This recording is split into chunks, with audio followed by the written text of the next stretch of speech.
Hi guys, మీరు మా ఛానల్ని ఫస్ట్ టైం విజిట్ చేస్తే కంపల్సరీ సబ్స్క్రైబ్ చేసుకోండి మరిన్ని ఎంబెడెడ్ సిస్టమ్స్ అప్డేట్ కొరకు. మనం ఈరోజు మెయిన్లీ ఏంటంటే ఇంట్రొడక్షన్ టు 8051 అసెంబ్లీ లాంగ్వేజ్ గురించి మనం డిస్కస్ చేద్దాం. ఈ అసెంబ్లీ లాంగ్వేజ్ అనేది ఏంటంటే one of the low level language. ఈ లో లెవెల్ లాంగ్వేజ్ మనం రాయాలంటే కంపల్సరీ 8051 ఆర్కిటెక్చర్ తెలియాలి, కొన్ని ఇంగ్లీష్ కీవర్డ్స్ అంటే నిమోనిక్స్ తెలియాలన్నమాట. ఓకే, ఇవి తెలిస్తే మనం ఈజీగా అసెంబ్లీ లాంగ్వేజ్ అనేది ఈజీగా రాయొచ్చు. ఓకే, మనం ఈరోజు స్టెప్ బై స్టెప్ ఎలా మన ఈ యొక్క అసెంబ్లీ లాంగ్వేజ్ ఎలా రాయాలో మనం ఈరోజు చూద్దాము. ఓకే, ఇక్కడ చూస్తే మనం ఫస్ట్ 8051 ఇన్స్ట్రక్షన్ సెట్ గురించి మనం డిస్కస్ చేద్దాం.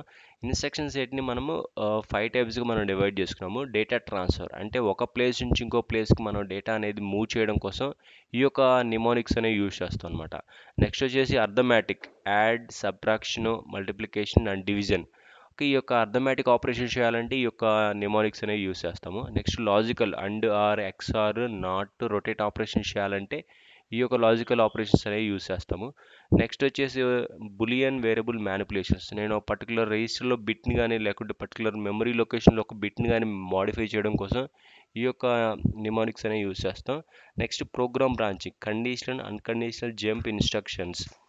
ఇవి వచ్చేసి ఏంటంటే మన మైక్రో కంట్రోల్ యొక్క కంట్రోల్ వచ్చేసి ఒక ప్లేస్ నుంచి ఇంకొక ప్లేస్కి మన కంట్రోల్ మూవ్ చేయడం కోసం ఈ యొక్క బ్రాంచింగ్ ఇన్స్ట్రక్షన్స్ అనేవి యూస్ చేస్తాం. ఓకే, ఈ విధంగా మనం 5 టైప్స్గా డివైడ్ చేసాం. మనం వన్ బై వన్ మనం డిస్కస్ చేద్దాం.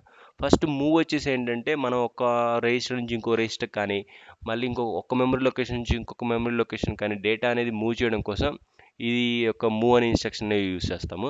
నెక్స్ట్ మూవ్ సి అనేది ఏంటంటే మన ప్రోగ్రామ్ మెమరీ నుంచి ఒక పర్టికులర్ మెమరీ లొకేషన్లో ఉన్న డేటాని మన అక్యుములేటర్ కాపీ చేయడం కోసం ఈ యొక్క మూవ్ సి అనేది యూస్ చేస్తాం అనమాట. నెక్స్ట్ మూవ్ ఎక్స్ వచ్చేసి ఏంటంటే మన ఎక్స్టర్నల్ మెమరీలో ఉన్న డేటాని మన మన అక్యుములేటర్ కాపీ చేయడం కోసం ఈ యొక్క మూవ్ ఎక్స్ అనేది యూస్ చేస్తాం అనమాట. ఇది ఎక్స్టర్నల్ మెమరీ నుంచి ఒక డేటా అంటే ర్యామ్ మెమరీ నుంచి మనం కాపీ చేయడం కోసం ఇది మూవ్ ఎక్స్ అనేది యూస్ చేయొచ్చు. నెక్స్ట్ పుష్ అండ్ పాప్ వచ్చేసి ఏంటంటే మన స్టాక్ ఆపరేషన్స్, మన ఒక స్టాక్ మెమరీలోకి ఒక డేటాని పుష్ చేయడం కానీ నెక్స్ట్ అక్కడ నుంచి రీట్రైవ్ చేయడం కోసం ఈ మెయిన్లీ పుష్ అండ్ పాప్ అనేది యూస్ చేస్తుంది. ఇది పుష్ చేయడం కోసం, ఇది రీట్రైవ్ చేయడం కోసం స్టాక్ పాయింటర్ నుంచి. ఓకే, నెక్స్ట్ ఎక్స్సిహెచ్ వచ్చేసి ఏంటంటే ఎక్స్చేంజ్. ఫర్ ఎగ్జాంపుల్ నేను నాకు 2 రిజిస్టర్స్ ఉన్నాయి, ఎక్స్సిహెచ్ ఏ కామా బి అంటే ఏ రిజిస్టర్లో ఉన్న కంటెంట్ బీకి వస్తుంది, బి రిజిస్టర్లో ఉన్న కంటెంట్ ఏకి వస్తుంది అనమాట. ఈ విధంగా డేటా అనేది ఎక్స్చేంజ్ అవుతుంది అనమాట. నెక్స్ట్ ఎక్స్సిహెచ్డి వచ్చేసి ఏంటంటే ఓన్లీ లోయర్ 4 బిట్స్ ఉన్న ఈ 2 రిజిస్టర్స్ ఉన్నాయి అనుకోండి. For example XCHD A comma B అని అనుకోండి, అప్పుడు ఏలో లోయర్ 4 బిట్స్ వచ్చేసి అండ్ బిలో లోయర్ 4 బిట్స్ వచ్చేసి ఎక్స్చేంజ్ అవుతాయి అనమాట. ఓకే, ఈ విధంగా వచ్చేసి మనం ఓన్లీ లోయర్ నిబుల్ ఎక్స్చేంజ్ చేయాలంటే ఇది యూస్ చేసుకోవచ్చు. నెక్స్ట్ వచ్చేసి అర్థమెటిక్ ఆపరేషన్స్ గురించి మనం ఇక్కడ చూద్దాం. ఏడిడి వచ్చేసి ఎడిషన్ అనమాట. మనం ఒక 2 రిజిస్టర్స్కి మనం ఎడిషన్ చేయాలంటే ఇది ఒక ఎడిషన్ అనే కీవర్డ్ అనేది యూస్ చేయొచ్చు, నిమోనిక్ అనేది. నెక్స్ట్ ఏడిడిసి అంటే క్యారీ, యాడ్ విత్ క్యారీ చేయాలంటే మనం ఈ యొక్క నిమోనిక్ అనేది యూస్ చేయాలి. Next sub with borrow, SUBB అంటే sub with borrow. For example మనం సబ్ట్రాక్షన్ చేయాలంటే ఒక 2 ఆపరెంట్స్కి మనం ఇది యూస్ చేసుకోవచ్చు అనమాట. నెక్స్ట్ ఇంక్రిమెంట్, ఒక రిజిస్టర్ కంటెంట్ని +1 చేయాలంటే మనం ఇది యూస్ చేయొచ్చు. ఒక రిజిస్టర్ కంటెంట్ని డిక్రిమెంట్ బై 1 చేయాలంటే మనం ఇది యూస్ చేయొచ్చు. నెక్స్ట్ మళ్ళీ ఏబి అన్నారు అనుకోండి, ఇప్పుడు ఏంటంటే ఈ 2 రిజిస్టర్స్ మల్టిప్లై అయిపోయి నెక్స్ట్ మనకి ఫర్ ఎగ్జాంపుల్ 8 బిట్ని మల్టిప్లై చేస్తే 16 బిట్ వస్తుంది. కాబట్టి నేను ఇప్పుడు ఏం చేస్తానంటే లోయర్ 8 బిట్ వచ్చేసి నేను అక్యుములేటర్లో కాపీ చేస్తాను అండ్ హైయర్ 8 బిట్స్ వచ్చేసి మనం బి రేస్ట్లో కాపీ చేస్తాము. ఈ విధంగా మనం మల్టిప్లికేషన్ అనేది చేస్తాం అనమాట. నెక్స్ట్ డివిజన్ వచ్చేసి డివి ఏబి అన్నారు అనుకోండి, ఇప్పుడు ఏ డివైడ్ బై డి అయిపోతుంది, ఏ డివైడ్ బై బి అయిపోతుంది. ఫైనల్గా మనకి రిజల్ట్ ఏంటంటే ఏలో వచ్చేసి కొఫిషియంట్ వస్తుంది, బిలో వచ్చేసి రిమైండర్ అనేది సేవ్ అవుతుంది ఆఫ్టర్ మనకి ఈ యొక్క డివిజన్ అయిపోయిన తర్వాత. Next decimal adjust accumulator. Mainly ఏంటంటే మనకి ఈ ఎడిషన్ సబ్ట్రాక్షన్ ఆపరేషన్స్ అయిపోయిన తర్వాత నాకు రిజల్ట్ అనేది ఏలో స్టోర్ అవుతుంది కదా, ఈ యొక్క ఏలో రిజల్ట్ని ఏంటంటే ఇది చెక్ చేస్తాను అనమాట. ఇది ఏదన్నా ఫర్ ఎగ్జాంపుల్ బీసీడి ఫార్మేట్లో ఉండడానికి ఇది ట్రై చేస్తాను అనమాట. మెయిన్లీ ఏంటంటే మనకి ఫర్ ఎగ్జాంపుల్ ఈ యొక్క అక్యుములేటర్లో నేను ఎడిషన్ కానీ సబ్ట్రాక్షన్ చేసిన తర్వాత 2A రిజల్ట్ వచ్చింది అనుకోండి, నాకు ఈ సెకండ్ డిజిట్ వచ్చేసి 2A కదా, సెకండ్ డిజిట్ వచ్చేసి ఏ ఉంది కాబట్టి అంటే 0 to 9 ఉండాలి. ఈ బీసీడి ఫార్మేట్ అంటే బైనరీ కోడెడ్ డెసిమల్ ఏంటంటే 0 to 9 ఉండాలి ఈచ్ అండ్ ఎవ్రీ డిజిట్. ఈ యొక్క సెకండ్ డిజిట్ గ్రేటర్ దాన్ 9 ఉంది కాబట్టి దీనికి +6 అనేది యాడ్ చేస్తుంది అనమాట. మెయిన్లీ ఏంటంటే బైనరీ కోడెడ్ డెసిమల్ ఫార్మేట్లో ఈ యొక్క అక్యుములేటర్ రిజల్ట్ని స్టోర్ చేస్తుంది అనమాట. ఓకే, నెక్స్ట్ వచ్చేసి లాజికల్. లాజికల్ నిమోనిక్స్ గురించి మనం ఇక్కడ డిస్కస్ చేద్దాం. ఏఎన్ఎల్ అంటే అండ్ లాజిక్ అనమాట. ఒక టూ రిజిస్టర్స్కి మనం అండ్ లాజిక్ అప్లై చేయాలంటే ఈ నిమోనిక్ అనేది యూస్ చేయొచ్చు. అండ్ లాజికల్ అండ్ ఆపరేషన్ చేయాలంటే ఇది యూస్ చేయొచ్చు. నెక్స్ట్ లాజికల్ ఆర్ చేయాలంటే ఓఆర్ఎల్ అనేది ఈ యొక్క నిమోనిక్ అనేది యూస్ చేయొచ్చు. ఒక టూ రిజిస్టర్స్కి ఆర్ ఆపరేషన్ చేయాలంటే ఇది యూస్ చేయొచ్చు. నెక్స్ట్ ఎక్స్ఆర్ ఆపరేషన్ చేయాలంటే ఎక్స్ఆర్ఎల్ అనే ఈ యొక్క నిమోనిక్ అనేది యూస్ చేయొచ్చు. నెక్స్ట్ క్లియర్ అనే ఒక పర్టికులర్ రిజిస్టర్లో కంప్లీట్ డేటాని జీరోస్ చేయాలంటే ఈ యొక్క క్లియర్ అనేది యూస్ చేయొచ్చు అనమాట. నెక్స్ట్ కాంప్లిమెంట్ వచ్చేసి 0 ఉంటే 1, 1 ఉంటే 0 వచ్చేసి ఈ విధంగా కంప్లీట్ రిజిస్టర్ అనేది కాంప్లిమెంట్ చేసుకోవచ్చు. నెక్స్ట్ రొటేట్ లెఫ్ట్ వచ్చేసి చూడండి, నేను ఈ యొక్క D7 అనేది D0లోకి వస్తుంది. నెక్స్ట్ D6 అనేది ఇలా రొటేట్ లెఫ్ట్ అవుతాయి అనమాట. అన్నీ వన్ టైమ్ షిఫ్ట్ లెఫ్ట్ అవుతుంది. ఈ D7 వచ్చేసి D0లోకి వస్తుంది అనమాట. నెక్స్ట్ వచ్చేసి రొటేట్ లెఫ్ట్ విత్ క్యారీ. ఇక్కడ నాకు క్యారీ ఉంటుంది. క్యారీ వచ్చేసి D0లోకి వస్తుంది. D0కు ఇలా వస్తుంది. డైరెక్ట్ ఫైనల్గా ఈ D7 వచ్చేసి క్యారీలోకి వస్తుంది అనమాట. ఈ విధంగా రొటేట్ లెఫ్ట్ కంప్లీట్గా ఈ 8 బిట్స్ క్యారీ తోటి అవుతుంది. Next rotate right. Rotate right అంటే ఈ D0 వచ్చేసి D7లోకి వస్తుంది. నెక్స్ట్ D7 వచ్చేసి D6. ఈ విధంగా ఒక వన్ టైం రైట్ షిఫ్ట్ అవుతుంది. ఫైనల్ ఈ యొక్క D0 వచ్చేసి D7లోకి వస్తుంది అనమాట. ఈ విధంగా రొటేట్ రైట్ అనేది చేస్తాము. Next rotate right with carry. For example నాకు ఇక్కడ క్యారీ ఉందనుకో, ఈ D0 వచ్చేసి క్యారీలోకి వస్తుంది. ఫైనల్గా ఈ D7 వచ్చేసి ఇక్కడికి వస్తుంది అనమాట. ఈ క్యారీ వచ్చేసి D7లోకి వస్తుంది. ఓకే, ఈ విధంగా రొటేట్ రైట్ విత్ క్యారీ కూడా చేసుకోవచ్చు అనమాట. Okay, next swap. నేను ఫర్ ఎగ్జాంపుల్ నాకు ఒక రిజిస్టర్ ఉంది. ఆ రిజిస్టర్లో 8 బిట్స్ ఉన్నాయి. నేను ఈ లోయర్ నిబుల్ని హయ్యర్ నిబుల్కి, నెక్స్ట్ హయ్యర్ నిబుల్ని లోయర్ నిబుల్కి, అంటే లోయర్ 4 బిట్స్ని హయ్యర్ 4 బిట్స్కి, హయ్యర్ 4 బిట్స్ని లోయర్ 4 బిట్స్ కాపీ చేయడం కోసం ఈ యొక్క స్వాప్ అనే నిమోనిక్ అనేది యూస్ చేసుకోవచ్చు అనమాట. నెక్స్ట్ వచ్చేసి బులియన్. నేను ఒక పర్టికులర్ మెమరీ లొకేషన్ కానీ, పర్టికులర్ మెమరీ లొకేషన్ ఒక బిట్ని కానీ, లేకుంటే ఒక పర్టికులర్ రిజిస్టర్లో ఒక బిట్ని కానీ మ్యానిపులేట్ చేయాలంటే ఈ యొక్క బులియన్ ఆపరేషన్స్ అనేవి యూస్ చేయొచ్చు అనమాట. ఓకే, క్లియర్ సిఎల్ఆర్ అంటే ఒక పర్టికులర్ బిట్ని మనం క్లియర్ చేయాలంటే, for example particular clear D0 అని అనుకోండి, ఈ పర్టికులర్ ఈ బిట్టే క్లియర్ అయిపోతుంది అనమాట. నెక్స్ట్ సెట్ బి D0 అని అనుకోండి, ఓన్లీ ఈ యొక్క పర్టికులర్ బిట్ అనేది సెట్ అవుతుంది అనమాట. నెక్స్ట్ మూవ్ వచ్చేసి ఏంటంటే ఈ యొక్క బిట్ ఆపరేషన్స్ని బిట్ని మూవ్ చేయడం కోసం ఈ యొక్క మూవ్ అనేది యూస్ చేయొచ్చు. ఇది బైట్ అనమాట. ఇది బైట్ లెవెల్లో మనం మూవ్ చేయాలంటే ఇది యూస్ చేసుకోవచ్చు. ఇది పర్టికులర్ బిట్లు ఆపరేషన్స్లో టైంలో మనం మూవ్ చేయాలంటే మూవ్ చేసుకోవచ్చు. నెక్స్ట్ ఇక్కడ జంప్ విత్ క్యారీ. మనకేంటంటే ఒక పర్టికులర్ ఇన్స్ట్రక్షన్కి మనం జంప్ అవ్వాలంటే ఇది యూస్ చేసుకోవచ్చు అనమాట. మన క్యారీ సెట్ అయితేనే మనం జంప్ అవుతాము, లేకుంటే నెక్స్ట్ ఇన్స్ట్రక్షన్కి వెళ్తాం అనమాట.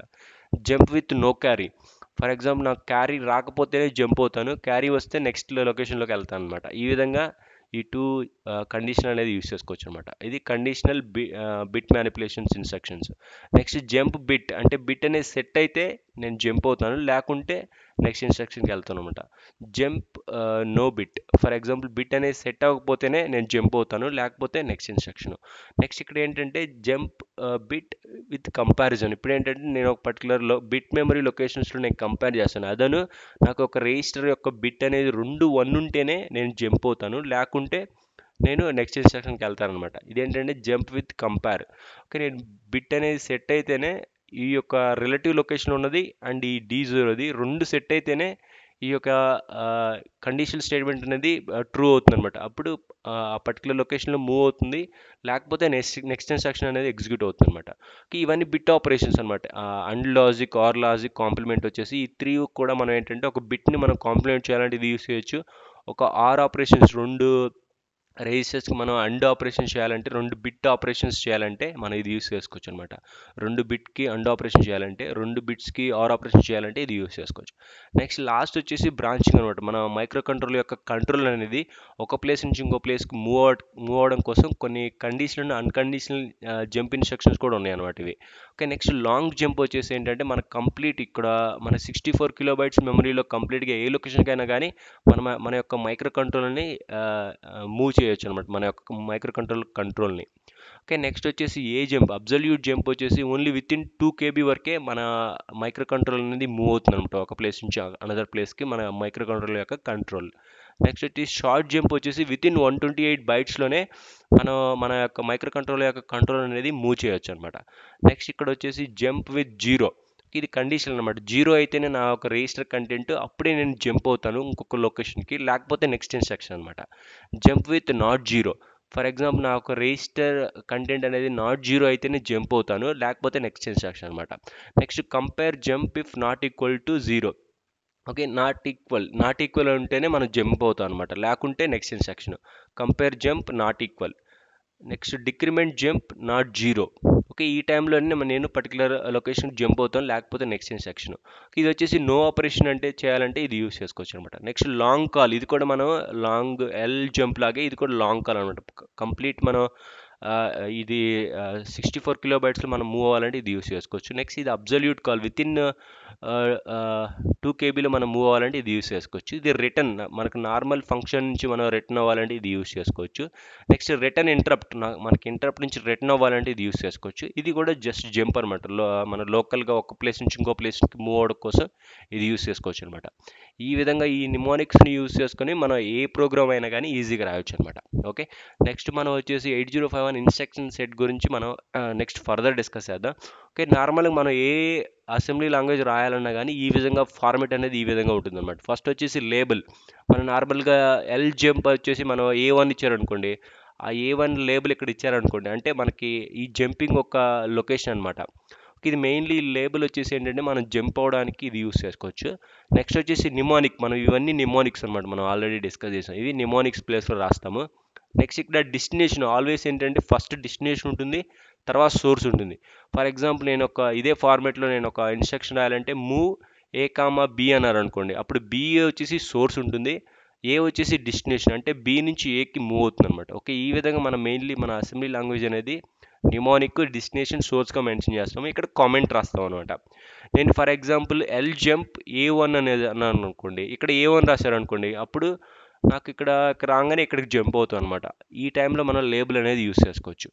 ఓకే, మెయిన్లీ ఏంటంటే ఈ అన్ని ఆప్షనల్ అనమాట. ఓన్లీ నిమోనిక్ అనేది మ్యాండేటరీగా ఉంటుంది ఈ యొక్క అసెంబ్లీ లాంగ్వేజ్లో, రిమైనింగ్ అన్ని ఆప్షనల్ అనమాట. ఈ మనకి కొన్ని ఇప్పుడు రిటర్న్ వచ్చేసి ఇది ఏంటంటే సింగిల్ ఇన్స్ట్రక్షన్ అనమాట, ఆర్ఈటీ వచ్చేసి.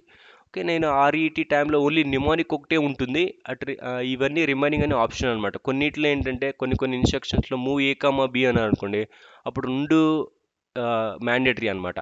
ఓకే, ఫర్ ఎగ్జాంపుల్ నేను క్లియర్ బిట్ ఆఫ్ ఏ అని అనుకోండి, అప్పుడు ఓన్లీ డెస్టినేషన్ ఉంటుంది, అప్పుడు సోర్స్ ఉండదు అనమాట. ఓకే, ఇవన్నీ అదర్ లేబుల్స్ అన్నీ ఆప్షనల్, ఈ నిమోనిక్ అనేది మ్యాండేటరీ అనమాట ఇక్కడ మనకి ఈ యొక్క అసెంబ్లీ లాంగ్వేజ్ రాయాలంటే. నెక్స్ట్ వచ్చేసి మనకి అడ్రస్సింగ్ మోడ్స్ గురించి మనం ఇక్కడ డిస్కస్ చేద్దాం. ఓకే, ఇక్కడ 5 addressing modes. Immediate addressing mode ఎలా ఉంటుందో చూద్దాము. నెక్స్ట్ రిజిస్టర్ అడ్రస్సింగ్ మోడ్ ఎలా ఉంటుందో చూద్దాము. Direct addressing, register indirect addressing, index addressing అనమాట. ఓకే, మనము ఏదైనా ఆపరేషన్ ఏదైనా ప్రోగ్రామ్ రాయాలన్నా కానీ ఏంటంటే ఈ అడ్రస్సింగ్ మోడ్స్ యూస్ చేసుకునే మనం ఏ ప్రోగ్రామ్ అయినా రాస్తాం అనమాట. ఓకే, నాకు ఆపరెంట్స్ అనేది ఎలాంటి టైప్ ఆఫ్ మనం మెన్షన్ అనేది చేసి మనం మూవ్ చేయాలి. For example different types of మనం డేటాని మ్యానిపులేట్ చేయడం కోసం ఈ యొక్క ఇన్స్ట్రక్షన్స్ అనేవి యూస్ చేసుకోవచ్చు అనమాట. ఈ యొక్క అడ్రస్సింగ్ మోడ్స్ని యూస్ చేసే మనం ఏ ప్రోగ్రామ్ అయినా రాయాలన్నమాట. అందుకోసం ఇది కూడా మనం డిస్కస్ చేద్దాం, ఒక్కొక్క అడ్రస్సింగ్ మోడ్లో ఎలా మనం మెన్షన్ చేస్తాము. ఫస్ట్ వచ్చేసి ఇమీడియట్ అడ్రస్సింగ్ మోడ్లో ఏంటంటే మనం హ్యాష్ ఆపరెండ్ అనేది యూస్ చేస్తాం అనమాట. ఇక్కడ సోర్స్ దగ్గర ఏంటంటే హ్యాష్, ఇక్కడ చూస్తే మనకు సోర్స్ వచ్చేసి సెకండ్ ఆపరెండ్ని సోర్స్ అంటాం కాబట్టి ఇది వచ్చేసి సోర్స్ కాబట్టి మనం ఇది #10. ఓకే, మనకి ఇమీడియట్ డేటాని మనం మెన్షన్ చేయాలంటే ఇది హ్యాష్ అనేది కంపల్సరీ మనం మెన్షన్ చేయాలన్నమాట. #0AH అన్నాను అనుకోండి, అంటే 0A ఉన్న ఇమీడియట్ డేటాని నేను రిజిస్టర్ R0లోకి మూవ్ చేస్తాను. ఇది #10 అంటే కంప్లీట్ ఈ 10 డేటాని అక్యుములేటర్లో డైరెక్ట్ కాపీ చేస్తాం అనమాట.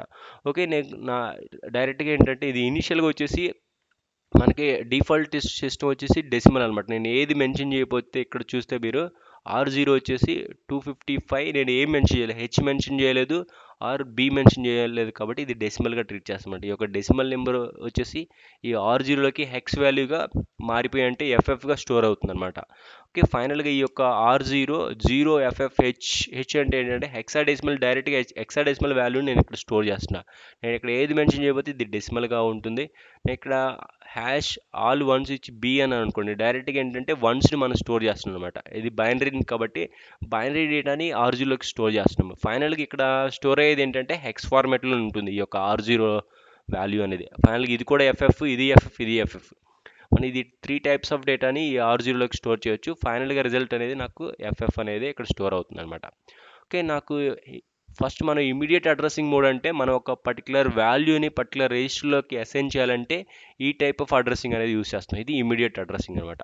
ఓకే, నెక్స్ట్ రిజిస్టర్ అడ్రసింగ్ వచ్చేసి చూడండి, నాకు ఒక రిజిస్టర్ నుంచి ఇంకొక రిజిస్టర్ కాపీ చేయాలంటే ఈ యొక్క రిజిస్టర్ అడ్రసింగ్ మోడ్ అనేది మనం యూస్ చేస్తాం అనమాట. ఇక్కడ చూడండి, మూవ్ ఏ కమ్ R0 అంటే R0 కంటెంట్ని A0కి మూవ్ చేస్తాం. ఓకే, నార్మల్గా మనం ఈ అసెంబ్లీ లాంగ్వేజ్ని మనం ఈ విధంగా ఫాలో అవ్వకూడదు అనమాట. మూవ్ R0, R1 అనేది చేయకూడదు, ఎందుకంటే రిజిస్టర్ టు రిజిస్టర్ అనేది మనం మూవ్ చేయకూడదు అనమాట.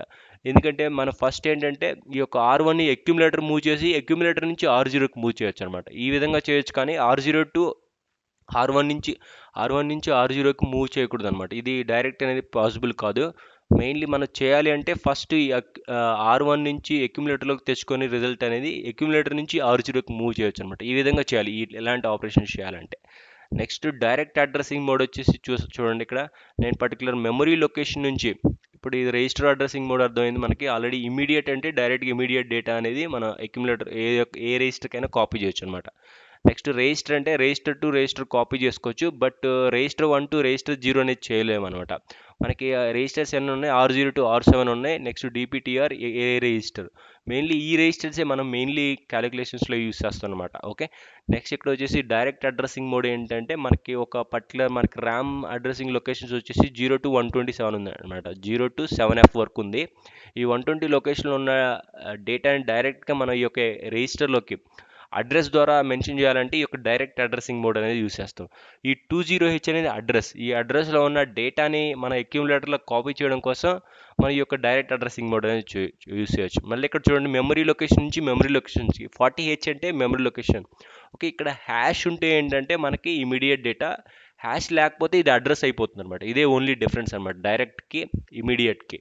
ఓకే, ఇక్కడ 40H 30H అంటే 40Hలో ఉన్న లొకేషన్లో ఉన్న డేటా 30Hలో కాపీ అవుతుంది. ఇక్కడ చూడండి, రిజిస్టర్ నుంచి ఈ విధంగా కూడా కాపీ చేసుకోవచ్చు అనమాట మనం. ఓకే, నెక్స్ట్ ఈ యొక్క ఏ రిజిస్టర్ నుంచి P1కి కూడా మనం కాపీ చేసుకోవచ్చు, బట్ ఇది వచ్చేసి రిజిస్టర్ టు రిజిస్టర్ వస్తుంది, బట్ ఇది మనం ఇక్కడ యూస్ చేయకూడదు అనమాట. ఓకే, మెయిన్లీ ఏంటంటే ఒక రిజిస్టర్ ఒక మెమరీ లొకేషన్ నుంచి ఒక పర్టికులర్ రిజిస్టర్ కానీ, లేదంటే మెమరీ లొకేషన్ నుంచి మెమరీ లొకేషన్ కానీ యూస్ చేయడం టైంలో ఇది ఒక డైరెక్ట్ అడ్రసింగ్ మోడ్ అనేది యూస్ చేస్తాం. ఓకే, ఈ విధంగా కూడా డైరెక్టే కదా, ఇది ఒక రిజిస్టర్ నుంచి ఇది ఒక రిజిస్టర్కి డైరెక్టే కాబట్టి ఈ విధంగా మెయిన్లీ డైరెక్ట్ అంటే రెండు లొకేషన్స్ వచ్చేసి మెమరీ లొకేషన్స్ నుంచి మనం యాక్సెస్ చేస్తున్నాం కాబట్టి ఈ రెండు ట్రూ అనమాట. ఓకే, ఇది నార్మల్గా రిజిస్టర్ అడ్రసింగ్ మోడ్ కింద వస్తుంది. ఈ 2 రిజిస్టర్స్ కాబట్టి ఏ రిజిస్టర్ అండ్ పోర్ట్ 1 కూడా రిజిస్టర్ కింద కూడా వస్తుంది కాబట్టి ఇది రిజిస్టర్ అడ్రసింగ్ మోడ్లో యూస్ చేయొచ్చు, ఇది ఇక్కడ యూస్ చేయకూడదు అనమాట. ఓకే, నెక్స్ట్ వచ్చేసి ఇండైరెక్ట్ అడ్రసింగ్ మోడ్. ఇక్కడ చూస్తే మనం ఏంటంటే మనకి నార్మల్గా మన సి లాంగ్వేజ్లో ఏంటంటే మన పాయింటర్ కాన్సెప్ట్ ఉంటుంది కదా, అదే విధంగా ఏంటంటే ఇక్కడ ఇండైరెక్ట్ అడ్రసింగ్ మోడ్ కూడా సేమ్ వే ఉంటుంది అనమాట. ఓకే, ఇక్కడ R0 వచ్చేసి #20 అంటే నేను ఫస్ట్ ఏంటంటే నేను ఒక పర్టికులర్ లొకేషన్ని నేను ఇక్కడ R0లోకి మూవ్ చేస్తున్నాను. నేను ఆ లొకేషన్ నేను ఇండైరెక్ట్గా నేను ఐడెంటిఫై చేయడం కోసం @ అనేది యూస్ చేస్తున్నాను. అప్పుడు ఏంటంటే ఈ 20H అనేది అడ్రస్ లొకేషన్లో ఏంటంటే నేను ఇండైరెక్ట్గా ఈ యొక్క R0ని మెన్షన్ చేస్తున్నాను. R0లో ఈ యొక్క 55Hని నేను మూవ్ చేస్తాను అనమాట. ఈ విధంగా మనం అండర్స్టాండ్ చేసుకోవాలి. ఓకే, ఇక్కడ మూవ్ R0 ఏంటంటే ఫస్ట్ నేను #20 అంటే ఈ 20ని నేను R0లోకి మూవ్ చేస్తున్నాను ఫస్ట్. ఇది ఇమీడియట్ అనుకోండి. ఓకే, ఇమీడియట్గా నేను ఆ యొక్క డేటాని R0లోకి మూవ్ చేస్తున్నాను. మూవ్ @R0, #55H అంటే ఇక్కడ ఏంటంటే ఇండైరెక్ట్గా ఈ యొక్క 20H అనేది ఏమవుతుందంటే ఇండైరెక్ట్ అడ్రస్ అనేది అవుతుంది అనమాట. ఈ 20H అనే అడ్రస్కి ఇండైరెక్ట్గా నేను మెన్షన్ చేస్తున్నాను. @ అంటే ఇండైరెక్ట్ అడ్రసింగ్ అనమాట. @ అనేది యూస్ చేస్తాము. R0 ఇక్కడ #55H అంటే ఈ యొక్క ఇమీడియట్ డేటాని డైరెక్ట్గా ఈ 20H అడ్రస్లోకి మనం మూవ్ చేస్తాం అనమాట. ఫైనల్ వచ్చేసి ఈ విధంగా మనం అండర్స్టాండ్ చేసుకోవాలి. నెక్స్ట్ ఇక్కడ వచ్చేసి చూడండి, @R0. ఓకే, మెయిన్లీ ఇక్కడ ఏంటంటే ఇండైరెక్ట్ అడ్రసింగ్లో only R0 and R1 use చేస్తాము. నెక్స్ట్ డిపిటిఆర్ కూడా యూస్ చేయొచ్చు అనమాట. మెయిన్లీ ఇండైరెక్ట్ అడ్రసింగ్లో ఓన్లీ 3 రిజిస్టర్స్ మనం మెయిన్లీ యూస్ చేస్తాము. ఓకే, ఇక్కడ చూస్తే చూడండి, R0 R1 వచ్చేసి మెయిన్లీ యొక్క డేటా కానీ నెక్స్ట్ ఇంటర్నల్ మెమరీ కానీ ఎక్స్టర్నల్ మెమరీకి కానీ మనం ఏంటంటే మూవ్ చేయడం కోసం ఈ యొక్క R0 అండ్ R1 అనేది యూస్ చేయొచ్చు. బట్ ఇది వచ్చేసి ఈ రెండు వచ్చేసి 8 బిట్, ఇది వచ్చేసి 16 బిట్ అడ్రసింగ్ కూడా మనం యాక్సెస్ చేయొచ్చు అనమాట. ఓకే, మెయిన్లీ మన ఇండైరెక్ట్ అడ్రసింగ్లో ఈ R0 అండ్ R1 యూస్ చేస్తాము. నెక్స్ట్ ఈ డిపిటిఆర్ వచ్చేసి ఎక్స్టర్నల్ మెమరీకి నేను డేటాని కాపీ చేయడం కానీ నెక్స్ట్ ఎక్స్టర్నల్ మెమరీ నుంచి డేటాని ఇంటర్నల్గా కాపీ చేయడం కానీ మెయిన్లీ ఈ యొక్క డిపిటిఆర్ అనేది చూసుకుంటాము. ఇది వచ్చేసి ఓన్లీ 8 బిట్ అడ్రసింగ్ కాబట్టి మన ఇంటర్నల్ ర్యామ్లో ని మనం యాక్సెస్ చేయడం కోసం ఈ R0 అండ్ R1 అనేది మెయిన్లీ యూస్ చేస్తాము. ఈ DPTR వచ్చేసి ఎక్స్టర్నల్ నుంచి మనం డేటా తెచ్చుకోవాలంటే ఈ యొక్క ఇండైరెక్ట్ అడ్రసింగ్ యూస్ చేసుకొని మనం డేటా అనేది యాక్సెస్ చేస్తాం. ఓకే, ఈ యొక్క R0 R1 వచ్చేసి ఇంటర్నల్గా మన ర్యామ్ మెమరీ లొకేషన్ నుంచి ఇండైరెక్ట్గా డేటా యాక్సెస్ చేయాలంటే ఈ విధంగా ఈ యొక్క 20 లొకేషన్ నుంచి 20H నుంచి మన లొకేషన్ నుంచి మన ఒక పర్టికులర్ డేటాని ఆ, ఈ యొక్క 20 లొకేషన్ నేను ఐడెంటిఫై చేశాను ఫస్ట్. ఈ 20 లొకేషన్లోకి ఈ 55 నేను కాపీ చేయాలంటే ఈ విధంగా మనం ఇండైరెక్ట్ మోడ్లో మనం కాపీ చేసుకోవచ్చు అనమాట. ఓకే, మనం ఇండైరెక్ట్ అడ్రసింగ్ మోడ్లో ఏంటంటే ఒక పర్టికులర్ అడ్రస్ లొకేషన్ వచ్చేసి మనం ఒక రిజిస్టర్కి అసైన్ చేసి ఆ రిజిస్టర్ నుంచి మనం ఏంటంటే ఆ పర్టికులర్ లొకేషన్ అనేది ఐడెంటిఫై చేస్తాం. ఓకే, నెక్స్ట్ వచ్చేసి ఇండెక్స్డ్ అడ్రసింగ్ మోడ్. మనం ఇక్కడ ఏంటంటే మనం ఆల్రెడీ మూసీ అనేది మనం ఆల్రెడీ ఇక్కడ డిస్కస్ చేసాం ఇనీషియల్ ఫస్ట్ స్లైడ్లో. ఓకే, ఇక్కడ మూసీ అంటే ఏంటంటే Musi accumulator comma @a+dptr. Okay, DPTR అనేది 16 బిట్ అడ్రసింగ్. ఓకే, మనం మెయిన్లీ మన ఒక కోడ్లో పర్టికులర్ లొకేషన్ ఐడెంటిఫై చేయడం కోసం ఇది యూస్ చేసుకోవచ్చు. ప్లస్ ఎక్యుములేటర్ కూడా అడ్రస్ కూడా మనం యాడ్ చేసి ఫైనల్ అడ్రస్లో ఉన్న డేటాని మనం ఏంటంటే ఈ యొక్క ఎక్యుములేటర్ కాపీ చేయడం కోసం ఈ యొక్క ఇండెక్స్డ్ అడ్రసింగ్ మోడ్ అనేది యూస్ చేస్తాం. ఇక్కడ ఏంటంటే నాకు ఇది బేస్ అడ్రస్, ఇది ఆఫ్సెట్ అడ్రస్ అనమాట. ఈ రెండు అడ్రస్ని నేను యాడ్ చేసేసి దాన్ని ఇండైరెక్ట్గా నేను లొకేషన్ ఐడెంటిఫై చేసి ఆ లొకేషన్లో ఉన్న డేటాని మనం ఎక్యుములేటర్లోకి మూవ్ చేసుకోవచ్చు అనమాట. ఈ విధంగా మన ఇండెక్స్డ్ అడ్రసింగ్ మోడ్ అనేది మనం ఈజీగా డిస్కస్ చేసుకోవచ్చు అనమాట. That's all friend, thank you for watching.